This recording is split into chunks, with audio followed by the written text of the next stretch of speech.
America, Israel और Iran के बीच जो जंग चल रही है वो अब और भी घातक हो गई है। आगे इस युद्ध की तस्वीर क्या होगी ये अभी भी पूरी तरह से साफ नहीं है, लेकिन जो तस्वीरें सामने आ रही हैं वो इस युद्ध के भविष्य की ओर साफ इशारा कर रही हैं।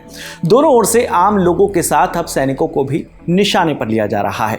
अमेरिका के रक्षा मंत्रालय पेंटागन ने ईरान युद्ध में मारे गए 6 अमेरिकी सैनिकों में से 4 की पहचान कर ली है। पेंटागन ने इन चारों की तस्वीर भी जारी की है, जिसमें 3 पुरुष और 1 महिला सैनिक शामिल है। इन सैनिकों में 35 साल के कैप्टन कोडी खोर्क हैं, जो फ्लोरिडा के रहने वाले हैं। दूसरे हैं 42 साल के सार्जेंट फर्स्ट क्लास नोआ टिटजेंस, जो नेब्रास्का के रहने वाले हैं। तीसरे 20 साल के सार्जेंट डेक्लान कोडी हैं, जो आयोवा के रहने वाले हैं। साथ ही साथ एक महिला अफसर भी हैं, जिनका नाम है सार्जेंट फर्स्ट क्लास निकोल अमोर, जो कि मिनेसोटा के रहने वाली हैं। 1 मार्च को हुए हमले में 6 सैनिक मारे गए थे, लेकिन अभी 2 की पहचान नहीं हो पाई है। जिन 4 सैनिकों की पहचान हुई है उनकी जो 4 मार्च को तस्वीरें शेयर की गई हैं। पेंटागन के मुताबिक ये चारों सैनिक आयोवा राज्य के रहने वाले थे और आर्मी रिजर्व की 103वीं सस्टेनमेंट कमांड यूनिट में तैनात थे। ये यूनिट सैनिकों को खाना पानी, ईंधन, गोला बारूद और ट्रांसपोर्ट जैसी जरूरी सप्लाई मुहैया कराती है। 1 मार्च को जब एक ड्रोन ने कुवैत के पोर्ट शुआइबा में एक कमांड सेंटर पर हमला किया था, तभी यूएस के इन सैनिकों की उसमें मौत हो गई थी। एपी की रिपोर्ट के मुताबिक आर्मी सेक्रेटरी डेनियल डिस्क्रॉल ने कहा कि इन सभी पुरुषों और महिलाओं ने बहादुरी के साथ हमारे देश की रक्षा के लिए अपनी मर्जी से काम किया और उनकी कुर्बानी को कभी भुलाया नहीं जाएगा। वहीं राष्ट्रपति डोनाल्ड ट्रंप ने भी सैनिकों की मौत पर दुख जताया। उन्होंने कहा की बात है कि इस युद्ध के खत्म होने से पहले और भी मौतें हो सकती हैं, ऐसा ही होता है। अमेरिकी सैनिकों की मौत के बीच ईरान की भी प्रतिक्रिया आई है। ईरान ने अमेरिका पर आरोप लगाया है कि वो जानबूझकर ग्लोबल लड़ाइयों को हवा दे रहा है, जिससे भारत, चीन और रूस जैसी उभरती ताकतों को आगे बढ़ने से रोका जा सके।